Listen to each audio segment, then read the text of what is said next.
welcome into another Steelers Afternoon Drive. I'm Zachary Smith. That is not Alan Saunders. It is Friday, though, so we got DB filling in for Alan. DB, how we feeling? Doing well, man. How you doing? We've got Super Bowl weekend on tap. Unfortunately, the Steelers aren't playing in it, but it should Mhm. still be a nice weekend. Get together, watch the game. The Super Bowl has just kind of become like I'm watching a rerun. Like, I know that the NFC team has Hmm. been different throughout this run for the Chiefs, but like I just feel like I'm watching the same thing over and over again. I guess real quick, we can discuss that. Can you bring yourself to pick against the Chiefs? Like, even though on paper it makes no like the Eagles should win this football game, in my opinion. If Yeah, you just stack these two teams together, strip away the label of who the team is, strip away the fact that the Chiefs are going for a three-peat, and just look at these two teams, their body of works from this year, the Eagles should win this game, in my opinion. But because it's the Chiefs, because it's Mahomes, because it's Andy Reid, maybe the best big game defensive coordinator in the history of the league in Spags. Like, can you pick against the Chiefs this weekend? yeah, yeah, man. Like I was actually writing a piece for Steelers Now about Milton Williams actually as like a potential Steelers like splashy Mm, type of target in okay. free agency, but. You just like look at like their cap situation, like just looking up and down the roster, man. Like it's incredible, like the job that Howie Roseman's done and how he's built that thing. Even like some of their bigger swings, man. I felt like the Saquon thing in the offseason was so inspired, and I'm sure that no one could have imagined that it was going to turn out this good. But Mhm. you just look at like the roster, man. They don't really have any holes. The way that the defenses came together, especially like since like week 5, week 6, like you get Zach Bond on a like pretty much pennies for the like pennies on the dollar, and then he goes on to have a defensive player of the year caliber of season. Both their first 2 draft picks come in and not just like provide like good play, but are like legitimately good players at their positions, regardless of Mhm. like how long they've been in the league. Just it's phenomenal work. But like you said, man, it's just difficult to pick against the Chiefs. I mean, they got the greatest quarterback, arguably maybe of all time. But the greatest quarterback in the game, Andy Reid, one of the best to ever do it on the opposite side of the ball. And then Spags, man, like how many teams do we see go to the Super Bowl, not just like year after year, but just like once, and their coaching staff just gets picked through and like guys get poached, and you end up having to run it back and figure out other answers. And for whatever reason, like the NFL has kind of let Spags just kind of chill there in Kansas City and collect Super Bowl rings. And it's been a huge part of their success. So I'm glad you brought that up. But yeah, I mean, even if I do think that the roster is better, it's more complete with less Mhm. holes. Yeah. I do look at the Chiefs, and they got the trump cards, so it's hard to pick against them. I picked the Chiefs as my official prediction when Tyler and I were discussing on around the 412. I Hmm. said for the Eagles to win this game, and we've seen the Chiefs overcome this, but if the Eagles are going to win this game, I think they got to have a 2-possession lead in the fourth quarter. Like that's because we've seen the Chiefs. If the Chiefs are down 3 points, 7 points, we know they'll put together Yeah, a drive at the end of the game and tie it or win it on that drive. So like the Eagles have to eliminate that possibility before I we get to saw that last drive. I saw a funny tweet. It was like, "Can I bet on Eagles money line for the first 58 minutes?" And it had me Yeah. laughing because I was just sitting there thinking, like, yeah, I mean, but that's like what the great ones do, right? Like, you get into those close moments, you expect them to close the game out for you. So yeah, I mean, it should be a really good game. I guess I'm a little bit different than I feel like a lot of people. And I know people always say this on like social media, like, "Oh, I'm not gonna watch the Super Bowl," yada yada. Like, I'm really excited about the Super Bowl. I think Yep. Yep. these are definitely 2 of the 5 best teams all season Mhm. long. And I just think that this is a good matchup for both sides. But I'm really excited to watch it. Like I said, I wish Pittsburgh was playing in it.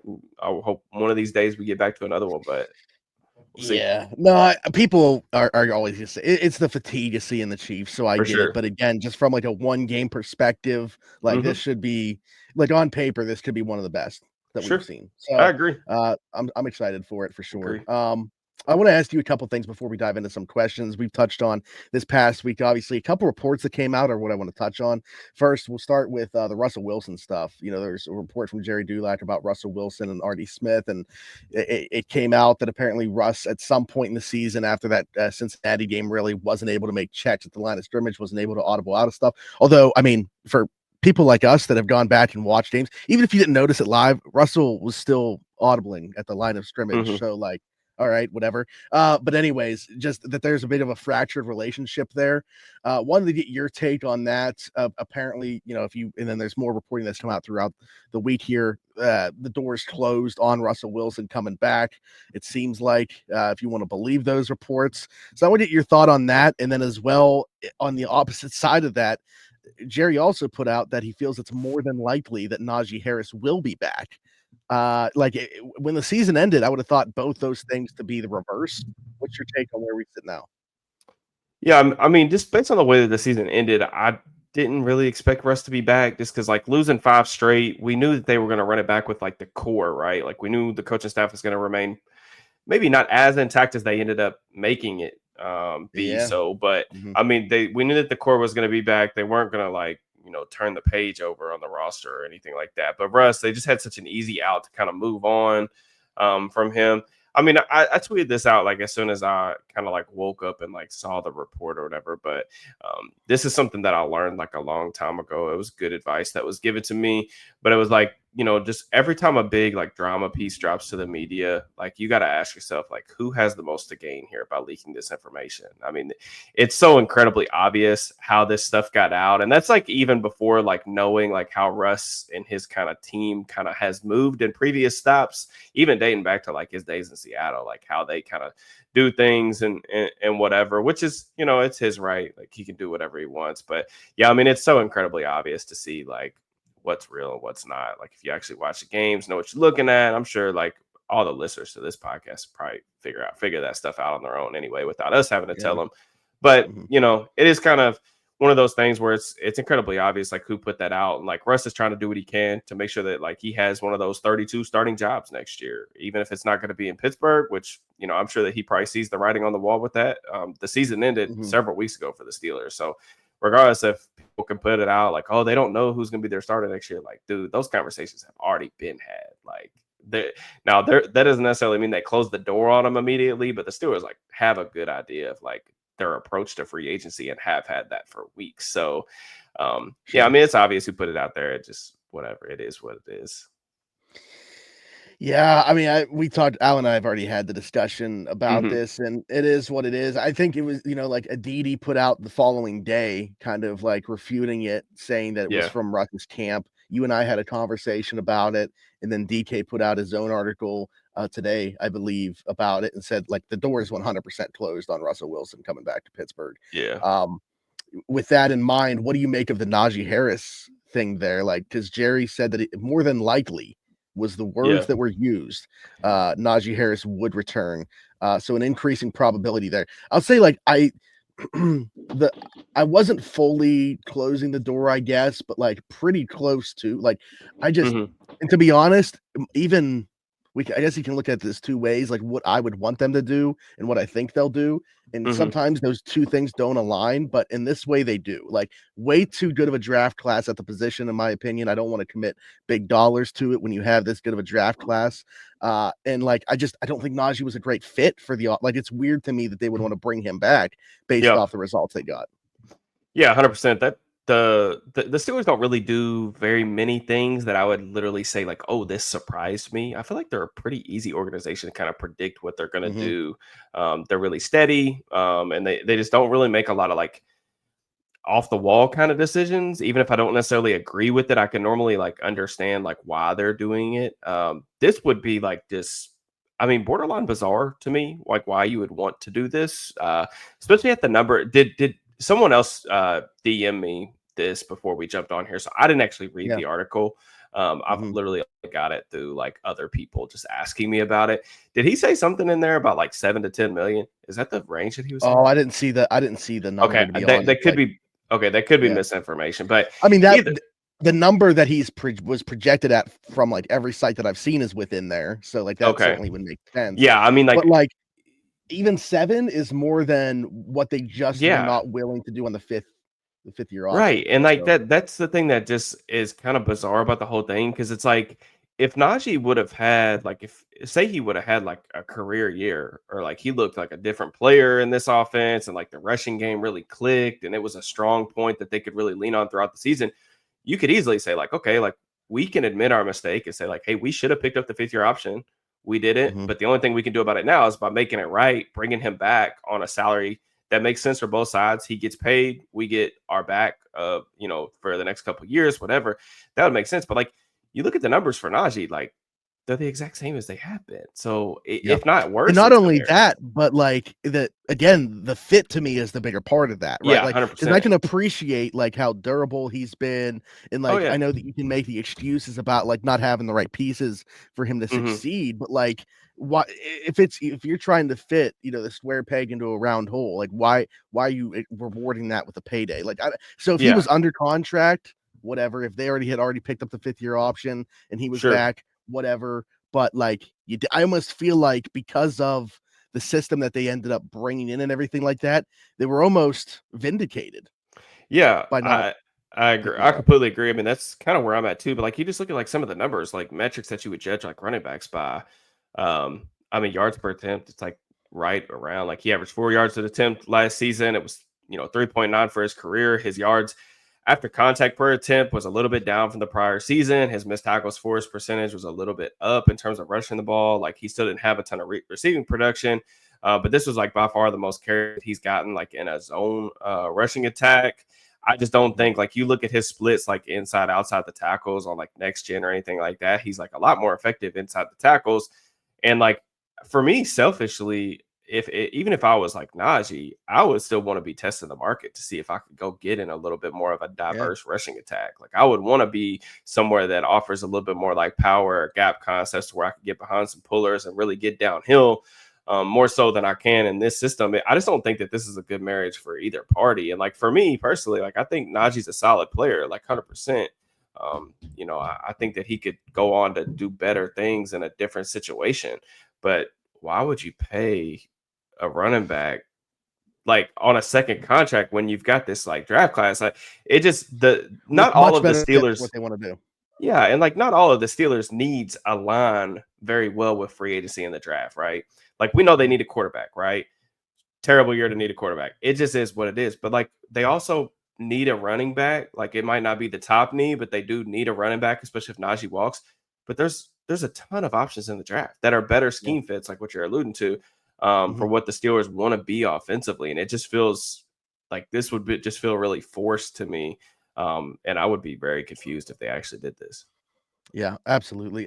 We can actually continue to talk about running backs in the draft here in a bit, but I really like this one from Hayden, and I think this one might take a little bit of time. So I want to make sure that we get this one in.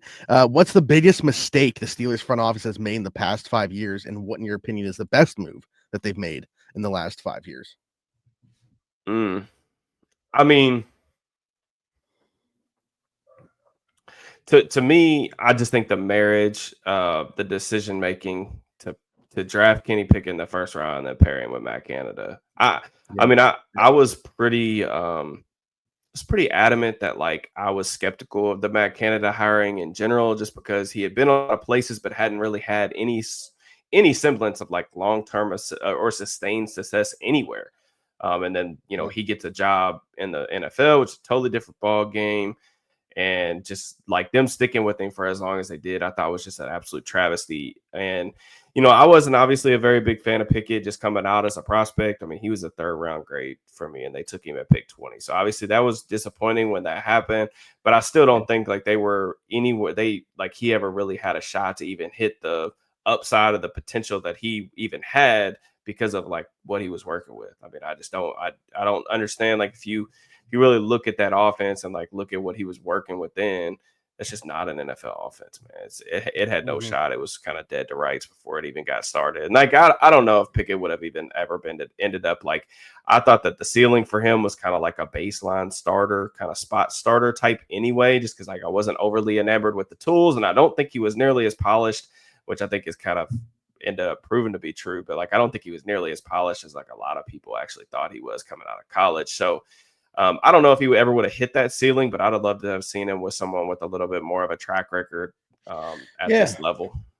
yeah. I mean, I'm glad that you expanded upon, because I think you could have just said the selection of Kenny Pickett, and that would have made sense. But Yeah, to expand upon it with also pairing it with Matt Canada, who should have never been brought in, certainly shouldn't have been brought back and retained when he was, yeah, certainly has to be up there. If I'm going through, I mean, that's obviously up there. I think the 2021 draft is really honestly like largely as a whole, like Najee Harris, despite being a good player, the return on investment for a first round pick wasn't there, especially with the offensive line that they had in place. Kendrick Green being in the 3rd round, and Dan Moore Jr., a 4th round pick, who I mean, obviously returned that investment being a 4-year starter at the position. Yeah. But that largely. But one thing too, real but, quick, just while we're hitting on like the Najee thing, because I wrote about this for the site. I think it was like last week, but I think that the lesson to be learned with Najee, and you're going to hear about this a lot because of how good the running back draft class is, and like Ashton Genty, and I think that we're becoming smarter as like sports fans about like understanding that like first round running back doesn't necessarily equal bad always. It's just like there are, when you put the horse before the carriage, like that's exactly what the Steelers did. Like they drafted the running back with an offensive line that was like needed a complete overhaul because a lot of their like mainstays up front just hit a wall at the same time and kind of fell off a cliff. Like you look at Pouncey's decline, look at David DeCastro's decline. Those things happen like really, really swiftly, which is what happens like when guys get in their 30s. Like you never know when that decline is going to come. And then they drafted the running back. And, I actually quoted this in my article, which I'm going to see if I can try to find it because I thought it was just an absolutely great, it was a great analogy for what like we're talking about here. But it's by Ben Fennell from CBS. He said, running backs are gasoline players. If you have a good offensive line, the fire is lit, look out, but don't expect the running back to bring the matches or the wood. Bad offensive lines will make running backs bag. Running backs are the accelerators. Elite ones will make the campfire into an inferno. But that's literally what it is. Like you can't. We even saw it to a smaller degree. And obviously, Najee is not the type of athlete or runner that Saquon Barkley is. But it goes back to the thing with Barkley and the Giants. Like, would the Giants be better with Saquon Barkley? Yes. Would Saquon Barkley be having this type of season behind the Giants offensive line? No. It would not have happened. Right. And like that's the thing. Yeah. And that's the thing. I think there's context involved with everything. So like my hope is that it's not that the Steelers don't ever take a running back at the end of the first round ever again or anything like that. My hope is that if they do go down that route and spend a premium investment at that position, it's that player has a better chance to succeed because of the offensive line in front of him. Jahmyr Gibbs. Yeah. He's returned an investment as a first round pick for the Lions. In terms of good ones, like I would say, and this is right on the cusp now of 5 years, Alex Highsmith has picked 102, obviously returning some great investment there. I'm trying to think like free agency or trade stuff that would be in their best five moves over the past 5 years. I don't know. I mean, I've liked Omar's last 2 draft classes as a whole, but like it's still TBD to a lot of it. Do you have something that you think is like their best move within the last 5 years? I have to really think about it. I mean, I do like your shout about the Alex Highsmith thing for sure.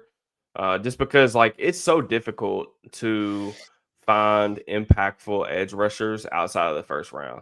You know what I'm saying? And like one of the best in the business to do like kind of trench evaluation is Brandon Thorne for Bleacher Report. He does awesome work on his Substack, but he does something called like sack score and the pressure score. Like basically he goes through and like watches every single rep and then rates all the pass rushers off of that. But you just look at like all of his list about like who the best players in the NFL, and like he puts like the round that they were drafted in at the very end of the column, and like it's all like first round, top 5 pick, top 10 pick. And it's like it's so difficult to find guys that are this good at rushing the passer. I mean, there have definitely been like other moves that I like. I mean, I don't know if it's necessarily the best move, but I think the Deshaun Elliott signing last year it's only been 1 year, but it's already up there. Pretty dang good, man. Like, I mean, I don't even think you give everybody in this equation, Terrell Austin, Mike Tomlin, Omar Khan, Deshaun Elliott himself, you could give all those guys true serum, and in their wildest dreams, they could have never imagined that he was going to play at the level he did last year.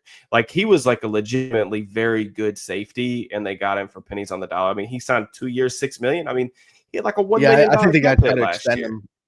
I mean, it's just he was a perfect fit for like what they wanted to do in terms of like rolling him down into the box and being able to play the run, shoot gaps. You know, I I wrote another article today about like I basically graded Omar Khan's free agency haul from last year, like a year later. And I literally gave the Deshaun Elliott like signing an A. And I think that was the easiest thing that I did in the whole article, just because you look at the numbers, man, like he was so good. He only missed 2 tackles last year. He was everywhere. Like every time you were watching the Steelers defense, like he was making an impact. But only 2 missed tackles for a safety that's primarily playing in the box. Just a phenomenal season. So honestly, like that one, maybe that's recency bias, but that was an excellent return on investment. It's got to be up there for sure. I mean, that I guess that goes to say like there hasn't been a ton of great ones within the last 5 years. Yeah, to me, that's certainly up there too. But anyway, okay. I said I want to come back to the running back thing because Matt had a really good question here.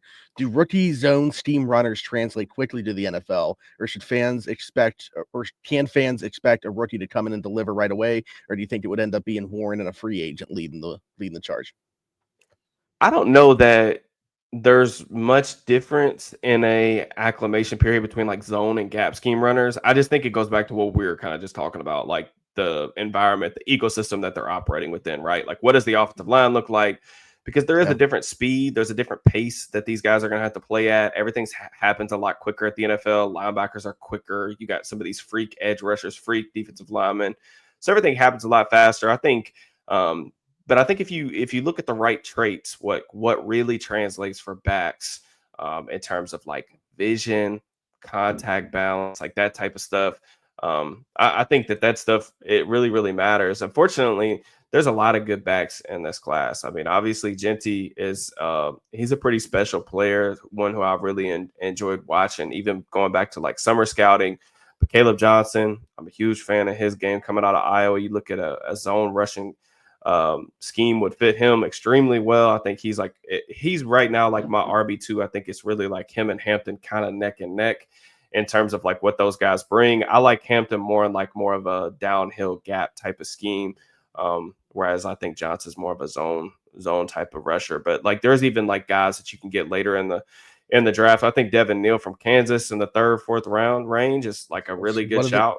One of the names I was waiting for you to mention. Yeah, Neal's a really, really fun player to watch, man. Just like some of the moves that he can put on, like his feet are incredibly light.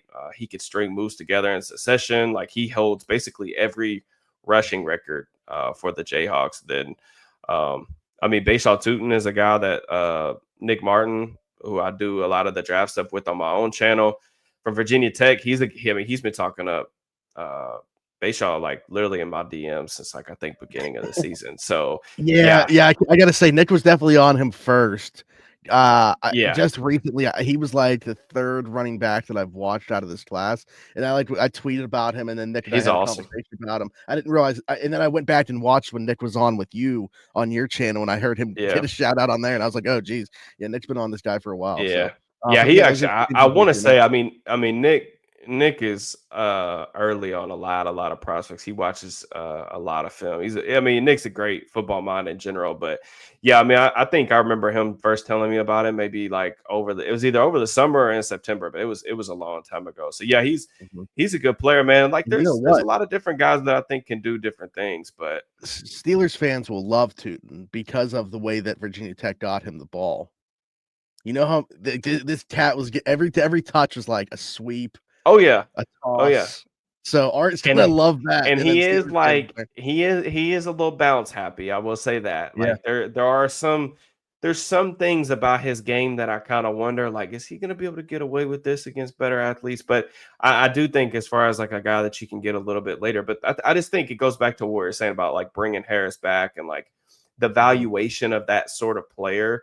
And you know, like I said, I think Najee will have better success in a better situation. And you can argue that maybe the offensive line is a little bit better next year. We'll see. But if the offensive line's better next year, that's going to benefit a rookie just as well as it's going to benefit Najee. You know what I'm saying? So it's like, It's kind of like that type of argument or that end of the spectrum doesn't really do enough to kind of sway my opinion on like the fact that they should just look to get younger. And that doesn't even we haven't talked about this angle, but not that we need to, but Najee's already carried the ball 1,300 times in the Yeah. NFL. Yep. A Like lot of tread.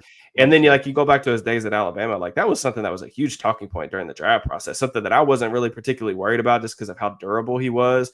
But I mean, he was a senior at Alabama. Like he'd been there for a long time. So got a good amount of work at Bama throughout his career. So like this is a dude with a lot of mileage. And I just think a 2 to 3 year deal, even at that type of contract price, is just too much for me personally.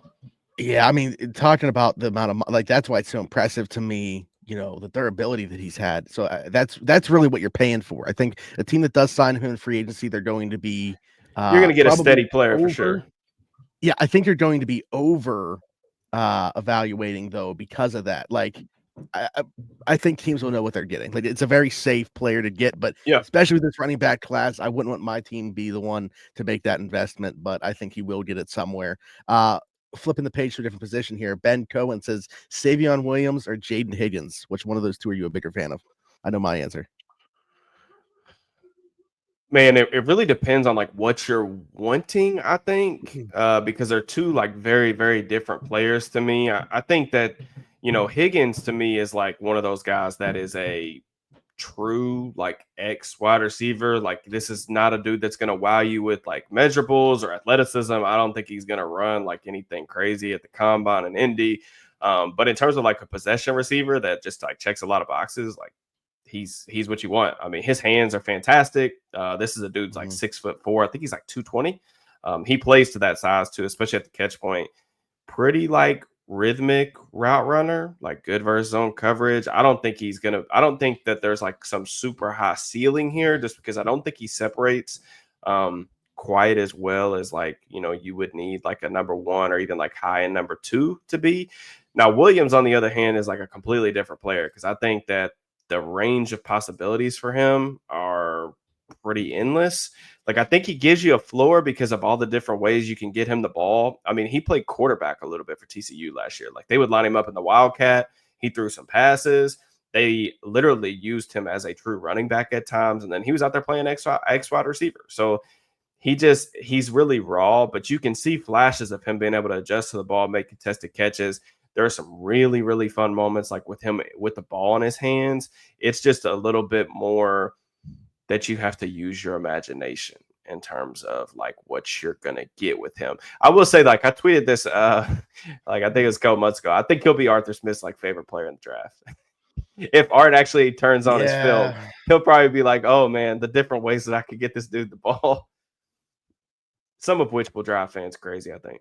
Yeah, I'm a Jayden Higgins fan. Like I'm not saying he's gonna be in my top 5 of the class or anything like that, but I do like him, especially in like a weaker class. I think that like I'll take the safer player of him. I see a lot of, and I know that like I'm not saying 1-to-1 comparison here, and I'm not just doing this because of the helmet that he wore in college.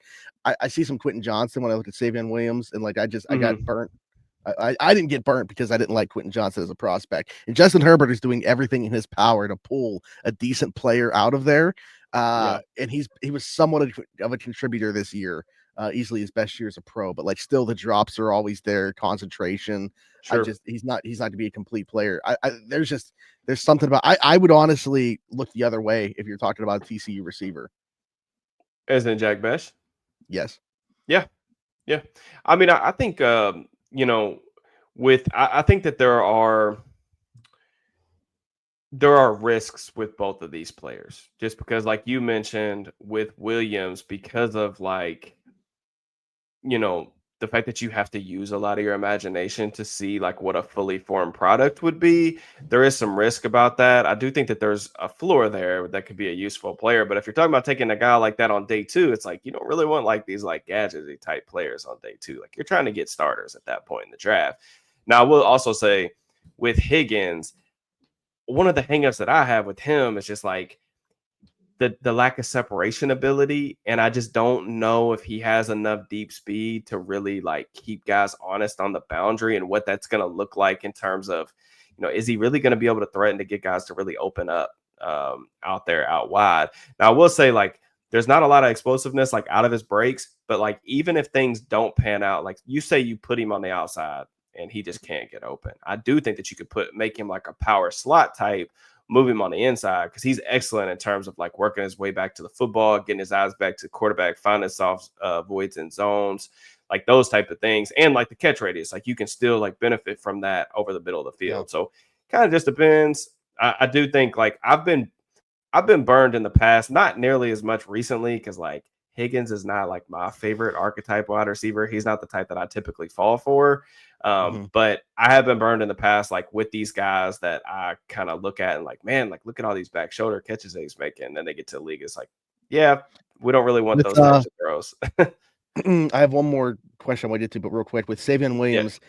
Do you see when you watch him at all and talk about the creativity with the ball and just getting him in different ways, maybe some Laviska Shenault? Yeah, I mean, I've seen a lot of different stuff with Savion in terms of like comparisons. I've seen, Shenault. I've seen Cordell Patterson. I mean, I've seen a lot of different stuff. I mean, I do, but I watch. One of the things that I think is different about him than maybe some of those other guys is like you do watch Williams like run routes and you see the potential. Like it's not like he's completely a blank palette. Like there are some really nice moments in terms of like him being able to win press coverage. Like he had some really nice like double moves that were on tape last year. There was still some like drops, some uncharacteristic moments. That's why I said the hands are a little bit up and down. You could tell he's not really like a fully natural catcher of the ball, but he did have some good contested catch moments as well. I think like one of the highest contested catch rate percentages of the class. That doesn't always translate, but I would like to take a shot on him. I just gauging his value is a little bit difficult, in my opinion, in this draft. So it's a long way of saying like, I think it just depends on what you want. I haven't finished either eval because I'm kind of waiting on testing numbers, especially like for Higgins. But yeah, I think they'll both be in like that, like kind of third round range for me personally, which is where they'll probably finish. All right, last thing before we get out of here, we've talked about cornerback a little bit this week, Alan and I have, and part of that was because I got a text from somebody, and this is somebody within the organization, not a player, that the team really likes Asante Samuel Jr. and that's somebody like at the top of their board in terms of pursuing in free agency. Wanted to get your thought on that, as well as just like the free agent corners in general. Because somebody, Preston Lenigan, said between guys like Byron Murphy, DJ Reed, Asante Samuel Jr., who would be your preference and why? Yeah, it's funny because I don't know who it was, but somebody, I guess it must be somebody that watches your all's podcast because someone actually went back and liked and retweeted a tweet of mine about Asante Samuel Jr. from like September. So yeah, I guess this was y'all must have talked about this week or something because I was wondering like why somebody would go back and find that tweet specifically, but it was basically someone asking me about the free agent class next year, and I was just like I haven't really looked at the class, but I think Asante Samuel Jr. makes a little bit of sense. But with Samuel, there was a lot of smoke to that fire, like kind of leading up to the draft. And like, I really like Samuel. I don't think that he's quite turned out to be the player that I thought he was going to be. There's been some injury stuff there too. Like he's kind of struggled to stay healthy. One of the things about Samuel, doesn't tackle, isn't a very good tackler, but in terms of like movement skills, like he's a pretty fluid mover. You really like the change of direction and things like that. I know he missed pretty much all of the season, I think, this past year, which was really unfortunate, especially going into like a contract year. You don't love that, but yeah, I mean, I could see that. There's the thing about this free agent corner class is, and this is just not just relevant to this year, but every year, there's a lot of these guys who have been proven like number two, some have even like number one corners throughout their careers that have played good ball recently, but they're getting close to 30. And like, that's the thing about corners is, that's like one of the big rules around the league is like, you just don't want to pour a bunch of money into cornerbacks that are approaching that age. Cause it's very much a stopwatch position. You lose a half a step. It just means so much on the boundary. So it's tough. I mean, there are other guys like you mentioned a couple interesting names. I'll also like throw a name in there. Speaking of guys that, have sometimes struggled to stay healthy, Carlton Davis. Like you look at like the coverage matrices between like what the Lions were doing with Aaron Glenn, like heavy man coverage system, played a lot of single high. And that's really where like Carlton Davis has like played like majority of his career, like kind of big press corner, So if you want somebody that's a little bit longer, somebody that can get up at the line of scrimmage and kind of, disrupt the timing of routes and things like that, I think Davis makes a lot of sense. He's going to be a free agent. He actually played, I thought, based on what I saw so far on film, like he's the name that I put down for my free agency preview. And, he's somebody that I've kind of at least got one eye towards.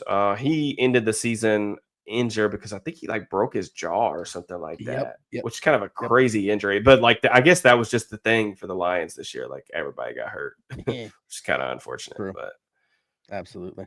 We talked about Asante just because inside outside versatility. If you were going to add just one corner, in two corner sets, he could play opposite Joey Porter Jr. and then kick into the slot and have Corey Trice play on the boundary. I'd like to see them also at a boundary corner in the draft, but I'm just saying theoretically with the way the roster looks right now, if you just dropped Asante in there, but he's been a I think another thing too, like you mentioned, the draft, I've really fallen in love with this corner class in the NFL draft. There's so many guys that I really appreciate their skill sets. I think there's a lot of translatable players that I think can play early on in their careers and be good contributors, year 1, year 2 of their rookie deals. But yeah, I mean, Samuels is interesting because his athletic profile and the way that he could change directions, his footwork would suggest that he can play in the slot. It's just he's never really done it. He didn't do it in college. I'm just looking at his Pro Football Focus. He's only played 40 career snaps in the slot. That's kind of crazy. That's actually surprising. Yeah. But yeah, I mean, he does have I think the reason originally when somebody asked me about that during the season or in September or whatever, I think I brought his name up because he has a really similar build to Dante Jackson. They're the same. They're basically the same type of build. I think they're both around 5'10", 180. So another person that I would keep an eye on, I've kind of thought about this dude just because I don't know if he's going to be a priority for the Raiders. What about if they wanted I don't think this is a super high upside play, but what about Nate Hobbs as a solid slot corner that kind of what you're getting? Hobbs is a good blitzer. He's a good tackler, really good run defender for his position. He's steady in coverage, but probably not the best player that you're going to find in that regard. But he's somebody that you can still play on third downs. You don't need to take him off the field. I mentioned him as an outside the box trade candidate last year. When Cam Sutton, we knew he was going to be suspended for that long, knew Hobbs was going into the last year of his deal, and I mentioned him, but obviously didn't come to fruition. I wouldn't mind that. Yeah, I mean, I don't know what the market's going to be. To me, if I was Vegas, I mean, they need a lot of help in terms of what the roster looks like. And I know this because I was prepping for a mock draft and figuring out what the heck I'm going to give them. But the thing about Vegas is I think Trayvon Merrick, their safety, I think he's going to get a nice bag of free agency. I think they need to bring him back because I like how he played. And I just don't know if they're going to want to bring back 2 defensive backs in free agency like that before they get the chance to hit the open market. So we'll see. I think Hobbs is somebody that Tomlin and them, knowing how they kind of like their slot corners in terms of guys that have to be able to tackle, play the run.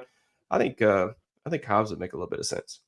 Yeah, he does check boxes. And the other thing with Samuel, the boxes that he checked, he's been in the league for 4 years already, but he's still only 25. It's just they those younger players that have that much experience for sure already. So I think it's the corner version of going and getting now. Patrick Queen had already made an All-Pro at this point, but you get the idea. But all right, appreciate you joining me again here on a Friday, DB. Tell the people they can find you. Yep, at Steelers_DB on Twitter and YouTube. You can find all my written work at SteelersNow.com. There we go. Be sure to like, subscribe, hit that notification bell here on YouTube. Hit us in the comments with your thoughts on anything that we talked about today. Give us your ideas for what we talked about today. Hit us up with some questions as we go through the off-season stuff here. If you're listening somewhere else, Apple, Spotify, wherever you get your podcast from, be sure to give us a 5-star review and subscribe over there. Just search Steelers Afternoon Drive. Then you'll find me everywhere, Zachary Smith, PGH. For DB and myself, thanks for jumping in. Take another ride on the Steelers Afternoon Drive.